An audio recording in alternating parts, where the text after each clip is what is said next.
Shalom Bapak Ibu, Saudara-saudari, adik-adik yang sangat dikasihi oleh Tuhan Yesus. Firman Tuhan yang akan kita renungkan kali ini adalah dari Yosua 22 ayat 1 sampai ayat 34. Dari nas kita kali ini, kita akan merenungkan perihal segala sesuatunya mengenai setia mengikuti perintah Tuhan. Mari kita mulai renungan kita kali ini dengan kita bersama-sama secara seksama membaca nas kita ini yang terpampang di layar di hadapan kita. Ayat-ayat pembimbing yang akan menjadi sudut pandang utama kita di dalam kita merenungkan renungan kita kali ini adalah Yesaya 43 ayat 7 dan ayat 21. Sebab mereka semua telah dipanggil dengan namaku, mereka kuciptakan untuk mengagungkan aku. Merekalah bangsa yang kubentuk bagi diriku agar dapat mewartakan pujian bagiku. Di samping masih banyak lagi ayat-ayat yang lain, baik dari perjanjian lama maupun perjanjian baru, yang menyampaikan isi yang hakikatnya sama dengan ayat 7 dan 21 ini, secara tersurat dan tersirat dan berdasarkan konteks Alkitab secara keseluruhan, dan berdasarkan pula pada penafsiran-penafsiran yang ada. Kedua ayat ini menunjukkan dengan jelas dan tegas kepada kita bahwa Tuhan menghendaki dirinya dimuliakan oleh umat ciptaannya. Bahwa Tuhan berkenan memuliakan dirinya mempergunakan umat ciptaannya. Bahwa Tuhan menciptakan umat manusia untuk umat manusia itu memuliakan Tuhan. Mempergunakan ayat-ayat pembimbing ini sebagai sudut pandang utama kita. Mari kita renungkan akan umat Tuhan, yaitu bangsa pilihan Tuhan, bangsa Israel. Di dalam konteks nas kita kali ini, Alkitab menunjukkan di masa Yosea, bangsa Israel terdiri atas 12 suku. Tuhan memberkatkan kepada ke-12 suku itu melalui Musa, tanah-tanah, daerah-daerah, untuk menjadi milik mereka, milik dari masing-masing suku itu. Sebagaimana kita lihat di peta di hadapan kita, di sebelah barat sungai Yordan adalah tanah-tanah, daerah-daerah yang diberkatkan oleh Tuhan kepada suku Yehuda, Simeon, Benyamin, Efraim, dan Isakar, Zebulon, Naftali, Asher, dan separuh dari suku Manasye. Di sebelah timur dari sungai Yordan adalah tanah-tanah, daerah-daerah yang diberkatkan oleh Tuhan kepada suku Ruben, Gad, dan separuh dari suku Manasye. Tuhan menghendaki bangsa pilihannya itu, bangsa Israel, seluruh suku-suku di dalam bangsa Israel itu untuk memuliakan Tuhan.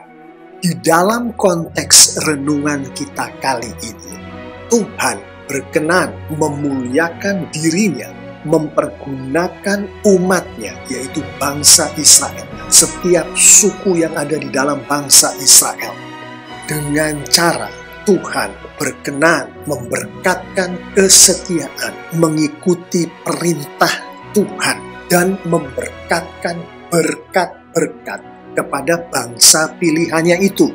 Yosua 22 ayat 5 menunjukkan kepada kita Tuhan berkenan memberkatkan petunjuk dari Tuhan kepada umatnya, bangsa Israel, akan kehendak Tuhan untuk dilakukan oleh umatnya demi Tuhan dipermuliakan. Kehendak Tuhan ini termasuk umatnya mengasihi Tuhan. Umatnya hidup menurut segala jalan yang ditunjukkan Tuhan. Umatnya mengikuti perintah Tuhan. Umatnya berpaut pada Tuhan. Umatnya berbakti kepada Tuhan.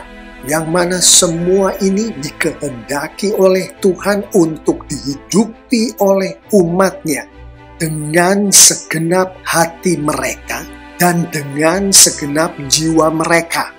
Bukan hanya Tuhan memberkatkan kepada umatnya, bangsa Israel, petunjuk-petunjuk agar umatnya ini dapat dipakai oleh Tuhan demi kemuliaan Tuhan.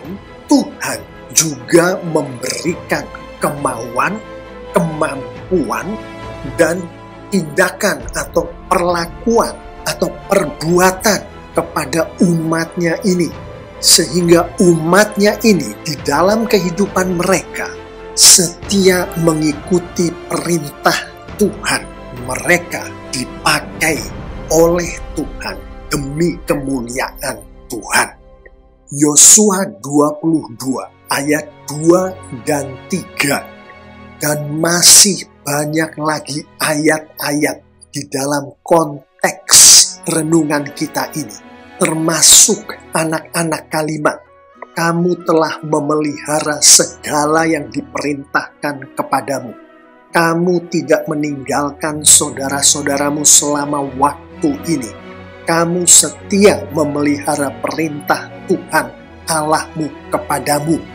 Secara tersurat dan tersirat, firman Tuhan ini menunjukkan kepada kita bahwa Tuhan memberkatkan kesetiaan mengikuti perintah Tuhan kepada umatnya demi kemuliaan Tuhan. Dari Yosua 22 ayat 4, dari anak-anak kalimat, Tuhan Allahmu telah mengaruniakan keamanan. Pulanglah ke kemahmu, ke tanah milikmu yang telah diberikan kepadamu. Dari Yosua 22 ayat 8. Dari anak kalimat, kekayaan yang banyak dan dengan sangat banyak ternak, dengan perak, emas, tembaga, besi, dan dengan pakaian yang sangat banyak, secara tersurat dan tersirat dan berdasarkan konteks nas kita kali ini, kita mengetahui bahwa Tuhan berkenan memberkatkan berkat-berkat kepada umatnya, bangsa Israel, demi kemuliaan Tuhan. Untuk merenungkan lebih jauh perihal setia mengikuti perintah Tuhan sebagaimana yang terjadi pada masa itu, sebagaimana dinyatakan di dalam nas kita, mari kita renungkan apa yang terjadi pada umat Tuhan di masa itu. Dari Yosua 1 ayat 12 sampai ayat 15. Anak kalimat, tetapi kamu semua pahlawan yang gagah perkasa haruslah menyeberang di depan saudara-saudaramu dengan bersenjata dan haruslah menolong mereka sampai Tuhan mengaruniakan keamanan kepada saudara-saudaramu seperti kepada kamu juga. Dan mereka juga menduduki negeri yang akan diberikan kepada mereka oleh Tuhan Allahmu. Kemudian bolehlah kamu pulang kembali ke negerimu sendiri dan menduduki negeri yang diberikan Musa, hamba Tuhan itu, kepadamu di seberang sungai Yordan. berdasarkan konteks Alkitab dan konteks nas kita ini, secara tersurat dan tersirat, firman Tuhan ini menunjukkan kepada kita bahwa pada masa itu Tuhan mengizinkan terjadinya peperangan antara 9,5 suku bangsa Israel yang diberkati oleh Tuhan dengan tanah-tanah, daerah-daerah di sebelah barat Sungai Yordan melawan bangsa-bangsa, suku-suku yang bukan umat pilihan Tuhan. Suku Ruben, suku Gad, dan separuh dari suku Manasya yang diberkati oleh Tuhan dengan tanah-tanah, daerah-daerah di sebelah timur Sungai Yordan digerakkan oleh Tuhan untuk membantu 9,5 suku yang sedang berperang yang ada di sebelah barat Sungai Yordan. Yosua 22 ayat 1 sampai ayat 4. Kalimat "Tetapi sekarang Tuhan Allahmu telah mengaruniakan keamanan kepada saudara-saudaramu seperti yang dijanjikan kepada mereka," menegaskan kepada kita bahwa Tuhan telah memberkatkan kemenangan kepada umatnya, bangsa Israel, yang dalam konteks renungan ini adalah 9,5 suku yang ada di sebelah barat Sungai Yordan. Dari Yosua 22 ayat 9 dan ayat 10, anak kalimat mereka pergi meninggalkan orang Israel keluar dari Silo di tanah Kanaan untuk pergi ke tanah Gilead, yang menyambung pernyataan firman Tuhan di Yosua 22 ayat 4 tadi. Oleh sebab itu pulanglah ke kemahmu, ke tanah milikmu. Berdasarkan konteks nas kita mengetahui bahwa setelah Tuhan memberkatkan kemenangan kepada 9,5 suku bangsa Israel di sebelah barat Sungai Yordan, yang dibantu dengan 2,5 suku bangsa Israel yang di sebelah timur Sungai Yordan, yang digerakkan oleh Tuhan untuk membantu 9,5 suku bangsa Israel di sebelah barat Sungai Yordan ini, maka kedua setengah suku yang dari sebelah timur Sungai Yordan, yaitu suku Ruben, suku Gad, dan separuh suku Manasya ini diizinkan oleh Tuhan untuk kembali ke sebelah timur Sungai Yordan, ke tanah-tanah, ke daerah-daerah yang sudah Tuhan berkatkan kepada mereka. Dari Yosua 22 ayat 9 dan ayat 10 ini, kita juga mengetahui bahwa di dalam perjalanan mereka kembali ke tanah Gilead, yaitu tanah milik mereka yang diberkatkan oleh Tuhan kepada mereka di sebelah timur Sungai Yordan, suku Ruben, suku Gad, dan separuh suku Manasye ini, ketika mereka sampai ke Gelilot, yaitu sebuah daerah di dekat Sungai Yordan, masih di sebelah barat Sungai Yordan, kedua setengah suku ini mendirikan mezbah di Gelilot. Mezbah yang didirikan ini sangatlah besar. Yosua 22 ayat 11 sampai 14 menunjukkan kepada kita ketika mezbah itu didirikan oleh 2,5 suku ini, terdengarlah oleh orang Israel akan pendirian mezbah ini. Orang Israel yang dimaksud di dalam konteks ini adalah 9,5 suku yang berada di sebelah barat Sungai Yordan. ketika pendirian mezbah ini terdengar oleh ke-9,5 suku ini, berkumpullah segenap umat Israel di Silo untuk maju memerangi mereka. Mereka di sini adalah 2,5 suku itu, suku Ruben, suku Gad, dan separuh suku Manasye.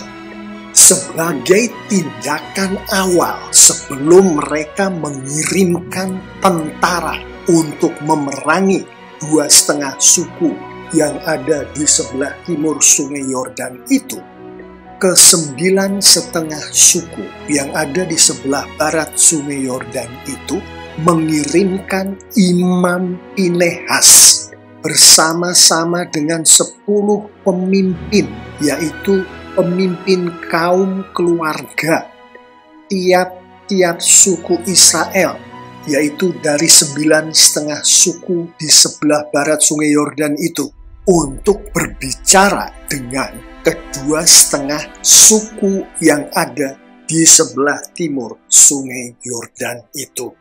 Di dalam renungan ini, kita mengetahui bahwa ke-9,5 suku bangsa Israel yang ada di bagian barat Sungai Yordan dan ke-2,5 suku bangsa Israel yang ada di bagian timur Sungai Yordan, semua suku-suku itu dipakai oleh Tuhan untuk Tuhan memuliakan diri Tuhan.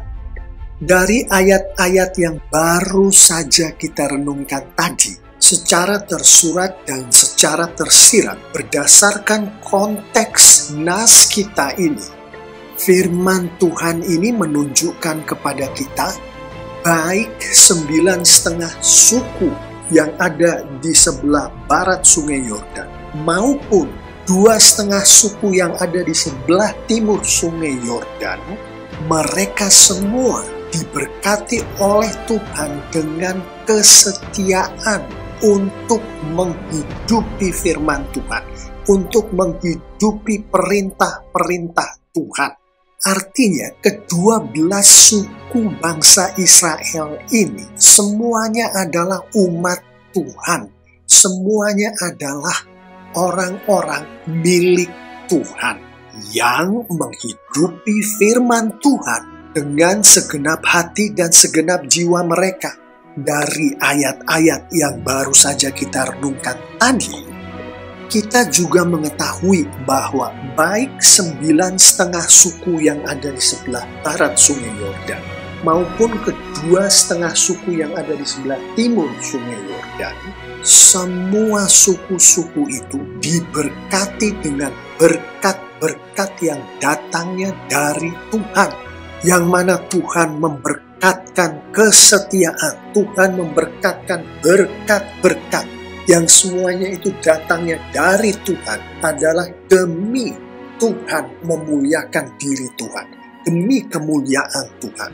Namun firman Tuhan yang baru saja kita renungkan ini menunjukkan kepada kita bahwa 9,5 suku yang ada di sebelah barat Sungai Yordan itu tengah bergerak menuju ke tanah-tanah, daerah-daerah di sebelah timur Sungai Yordan untuk memerangi suku Ruben, suku Gad, dan separuh suku Manasye yang ada di sebelah timur Sungai Yordan itu. Ayat-ayat berikut menunjukkan kepada kita, baik secara tersurat maupun tersirat, dan berdasarkan konteks dari nas kita ini, terjadinya kesalahpahaman di antara 9,5 suku yang berada di sebelah barat Sungai Yordan dengan ke-2,5 suku yang berada di sebelah timur Sungai Yordan itu. Di Yosua 22 ayat 15 dan 16. Dari anak kalimat, berkatalah mereka kepada orang-orang itu demikian. Mereka di sini adalah perwakilan dari 9,5 suku yang ada di sebelah barat Sungai Yordan. Orang-orang itu adalah perwakilan dari 2,5 suku yang ada di sebelah timur Sungai Yordan. Beginilah kata segenap umat Tuhan, yang mana umat Tuhan di sini mengacu kepada 9,5 suku bangsa Israel yang berada di sebelah barat sungai Yordan. Apa macam perbuatanmu yang tidak setia ini terhadap Allah Israel, dengan sekarang berbalik daripada Tuhan dan mendirikan mezbah bagimu, dengan demikian memberontak terhadap Tuhan pada hari ini. Dari pernyataan ini kita mengetahui bahwa ke-9,5 suku yang berada di sebelah barat sungai Yordan itu melalui utusan mereka berpikir bahwa kedua-setengah suku ini mendirikan mezbah dengan tujuan untuk memberontak terhadap Tuhan. Sebagaimana disampaikan di dalam nas kita kali ini, yang juga dapat kita ketahui dari Alkitab secara keseluruhan, yaitu Tuhan menghukum, bahkan membinasakan orang-orangnya, umatnya yang berbalik dari Tuhan, yang memberontak terhadap Tuhan. Ke-9,5 suku yang menyadari betul akan hukuman yang Tuhan berikan kepada pemberontak-pemberontak yang datangnya dari umat Tuhan sendiri, yaitu kebinasaan, maka terjadilah persiapan peperangan ini. Terjadilah dikirimnya utusan dari 9,5 suku di sebelah barat sungai Yordan ini untuk mencari tahu akan apa yang terjadi dengan pendirian mezbah oleh kedua-setengah suku yang ada di sebelah timur sungai Yordan. Dari ayat 21 sampai 23, sebagaimana dinyatakan di kalimat, jika sekiranya pendirian mezbah ini terjadi dengan maksud memberontak atau dengan maksud berubah setia terhadap Tuhan, biarlah jangan Tuhan selamatkan kami pada hari ini. Biarlah Tuhan sendiri yang menuntut balas terhadap kami. Artinya biarlah Tuhan sendiri yang membinasakan kami. Suku Ruben, suku Gad, dan separuh suku Manasye itu menjelaskan kepada utusan dari 9,5 suku di sebelah barat sungai Yordan itu, menjelaskan lebih lanjut akan pernyataan mereka di ayat 21 sampai ayat yang ke-23, di ayat 24 dan ayat 25. Kedua-setengah suku itu menjelaskan lebih lanjut, tetapi sesungguhnya kami telah melakukannya karena cemas, sebab pikir kami di kemudian hari anak-anak kamu mungkin berkata kepada anak-anak kami demikian, apakah sangkut pautmu dengan Tuhan Allah Israel? Bukankah Tuhan telah menentukan sungai Yordan sebagai batas antara kami dan kamu, hai orang Bani Ruben dan Bani Gad? Kamu tidak mempunyai bagian akan Tuhan. Demikianlah mungkin anak-anak kamu membuat anak-anak kami berhenti daripada takut akan Tuhan. Yang dilanjutkan di ayat 26 dan ayat 27. Sebab itu biarlah kita mendirikan mezbah itu bagi kita, bukanlah untuk korban bakaran dan bukanlah untuk korban sembelihan, tetapi supaya mezbah itu menjadi saksi antara kami dan kamu, dan antara keturunan kita kemudian, bahwa kami tetap beribadah kepada Tuhan di hadapannya, dengan korban bakaran, korban sembelihan, dan korban keselamatan kami. Jadi tidaklah mungkin anak-anak kamu di kemudian hari berkata kepada anak-anak kami, kamu tidak mempunyai bagian pada Tuhan. Yang terus dilanjutkan ke ayat 28 dan 29. Lagi kata kami, apabila di kemudian hari demikian dikatakan mereka kepada kita dan kepada keturunan kita, maka kita akan berkata, tengoklah bangunan tiruan mezbah Tuhan itu yang telah dibuat oleh nenek moyang kami, bukan untuk korban bakaran dan bukan untuk korban sembelihan, tetapi mezbah itu menjadi saksi antara kami dan kamu. Jauhlah dari kami untuk memberontak terhadap Tuhan dan untuk berbalik daripada Tuhan pada hari ini dengan mendirikan mezbah untuk korban bakaran, korban sajian, atau korban sembelihan. Mezbah yang bukan mezbah Tuhan Allah kita yang ada di depan kemah sucinya. Dari konteks renungan kita kali ini, kita mengetahui bahwa dari pertemuan yang terjadi antara utusan dari 9,5 suku di bagian barat Sungai Yordan dengan perwakilan dari 2,5 suku yang ada di sebelah timur Sungai Yordan itu, peperangan yang hampir saja terjadi antara ke-9,5 suku dan 2,5 suku bangsa Israel itu tidak jadi terjadi.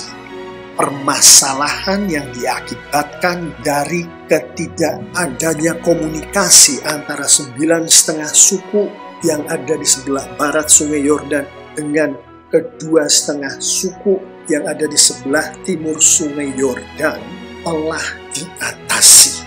Dari Yosua 22 ayat 30 sampai ayat 31. Dari anak kalimat mendengar perkataan yang dikatakan oleh Bani Ruben, Bani Gad, dan Bani Manasye itu, maka mereka menganggap hal itu baik.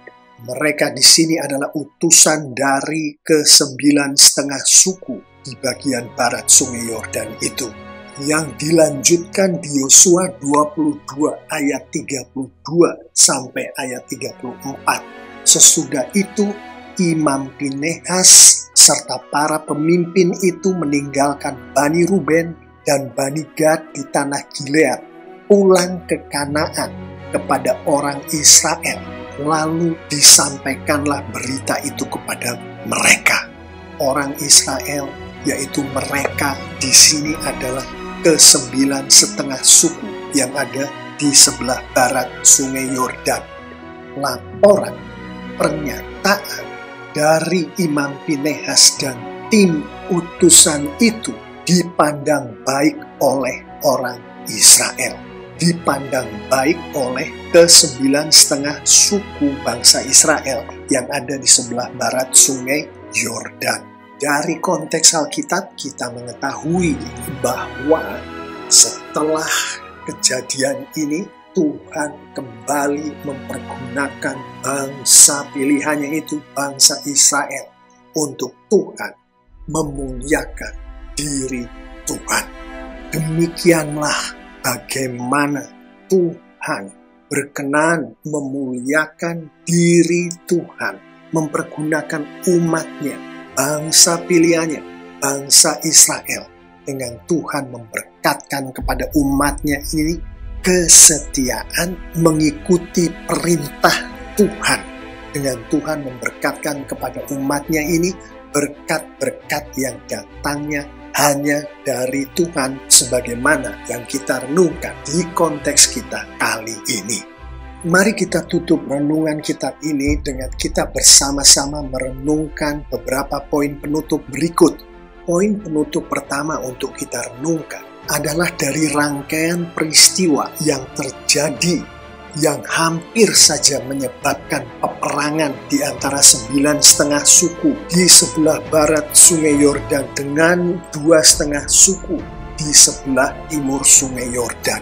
Yang mana dari ayat-ayat yang sudah kita renungkan tadi, termasuk Yosua 22 ayat 15 dan ayat 16, kita mengetahui bahwa yang terjadi pada saat itu adalah kesalahpahaman karena ketidakadanya komunikasi yang baik di antara ke-9,5 suku yang di sebelah barat Sungai Yordan dengan 2,5 suku yang ada di sebelah timur Sungai Yordan. Kita melihat di sini ke-12 suku itu adalah sesama bangsa pilihan Tuhan, sesama orang-orang milik Tuhan, sama-sama diberkati Tuhan dengan kesetiaan untuk menghidupi firman Tuhan diberkati oleh Tuhan dengan berkat-berkat yang hanya datang dari Tuhan, namun mereka hampir saja saling membunuh. Terjadikah hal yang semacam ini? Terjadikah kesalahpahaman? Terjadikah ketidakbaikan di dalam komunikasi antara sesama umat Tuhan, bahkan di antara gereja Tuhan, bahkan di dalam satu gereja Tuhan, bahkan di dalam satu rumah tangga milik Tuhan? Di hari-hari ini, mari kita renungkan. Poin penutup selanjutnya untuk kita renungkan adalah pada saat Tuhan berkenan memberkatkan kepada umatnya kesetiaan untuk mengikuti perintah Tuhan. Pada saat Tuhan berkenan memberkati umatnya, berkat-berkat yang hanya datangnya dari Tuhan sendiri, maka kesetiaan dan berkat-berkat itu hanyalah untuk kemuliaan Tuhan. Pada saat umatnya menghidupi kesetiaan dan berkat-berkat yang datangnya dari Tuhan itu, Tuhan harus selalu dipermuliakan melalui kehidupan umatnya ini. Termasuk pada saat kesalahpahaman terjadi, maka di dalam umat Tuhan mengarungi samudra kesalahpahaman ini, fokus dari umat Tuhan itu, tujuan dari umat Tuhan itu haruslah kemuliaan Tuhan. Sebagaimana ditunjukkan di Yosua 22 ayat 32 sampai ayat 34. Di akhir daripada ayat-ayat ini, firman Tuhan mengatakan, inilah kesaksian bahwa Tuhan itulah Allah. Inilah kesaksian kemuliaan Tuhan. Inilah kesaksian hanya Tuhanlah satu-satunya yang harus dan layak untuk dimuliakan oleh umatnya. Kedua poin penutup terakhir untuk kita renungkan adalah kesaksian demi kemuliaan Tuhan. Dengan kata lain, menghidupi kemuliaan Tuhan bagi setiap umat Tuhan. Yang saya imani termasuk saya dan Anda yang mendengarkan suara saya ini. Tuhan menghendaki kesaksian itu. Tuhan menghendaki umatnya untuk menghidupi kesaksian itu. Menghidupi kesetiaan akan firman Tuhan yang diberkatkan Tuhan kepada umatnya itu. Untuk menghidupi berkat-berkat yang datangnya hanya dari Tuhan, yang diberkatkan kepada umatnya itu di generasi sekarang. Artinya, untuk hari-hari ini, di masa pada saat saya dan Anda masih hidup dan keluarga saya dan keluarga Anda masih hidup, sebagaimana dinyatakan secara tersirat di Yosua 22 ayat 26 sampai 27 di anak kalimat, menjadi saksi antara kami dan kamu. Kami dan kamu di sini adalah generasi yang masih hidup saat itu. Poin penutup terakhir untuk kita renungkan adalah bukan hanya untuk generasi sekarang, untuk generasi yang masih hidup. Tuhan juga menghendaki umatnya untuk menghidupi kesetiaan akan firman Tuhan ini. Menghidupi berkat-berkat yang datangnya hanya dari Tuhan ini. Yang Tuhan berkatkan kepada umatnya demi kemuliaan Tuhan. Demi Tuhan memuliakan diri Tuhan. Juga untuk generasi-generasi yang akan datang. Juga untuk mereka yang pada saat ini belum lahir pada saat kita sekarang berada di dunia ini. Sebagaimana secara tersirat disampaikan pula di Yosua 22 ayat 26 dan ayat 27 tadi. Di anak kalimat, menjadi saksi antara keturunan kita kemudian. Artinya untuk kita-kita, umat Tuhan di hari-hari ini, janganlah kesaksian kita, kehidupan kita yang diberkati dengan kesetiaan atas firman Tuhan, yang diberkati dengan berkat-berkat yang datangnya hanya dari Tuhan, yang Tuhan berkatkan semua itu demi Tuhan memuliakan diri Tuhan. Janganlah berhenti pada kita. Memohonlah kepada Tuhan agar melalui kita yang saat ini masih hidup, kesaksian-kesaksian itu, berkat-berkat itu, yang adalah demi kemuliaan Tuhan, boleh terus diberkatkan oleh Tuhan ke anak kita, ke cucu kita, ke cicit kita, ke generasi-generasi setelah kita tidak ada lagi di dunia ini. Bapak, Ibu, saudara-saudari, adik-adik yang sangat dikasihi oleh Tuhan Yesus, mengetahui akan semua yang baru saja kita renungkan ini, mari kita akhiri renungan kita kali ini dengan kita bersama-sama merenungkan penerapan berikut. Sesungguhnya lah banyak sekali penerapan-penerapan yang dapat kita renungkan dari nas kita kali ini. Untuk renungan kita kali ini, mari kita memfokuskan perhatian kita pada penerapan berikut. Mengetahui bahwa kesalahpahaman dapat terjadi bahkan terhadap sesama umat Tuhan, bahkan terhadap sesama umat Tuhan di dalam satu gereja, bahkan terhadap sesama umat Tuhan di dalam satu rumah tangga.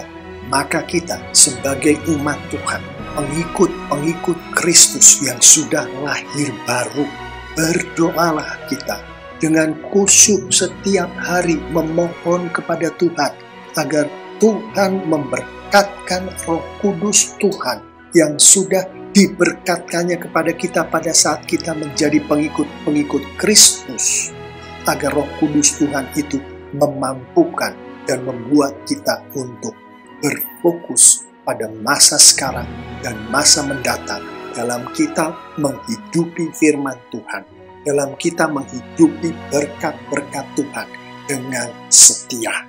Perwujudan dari penerapan ini pun sangatlah banyak.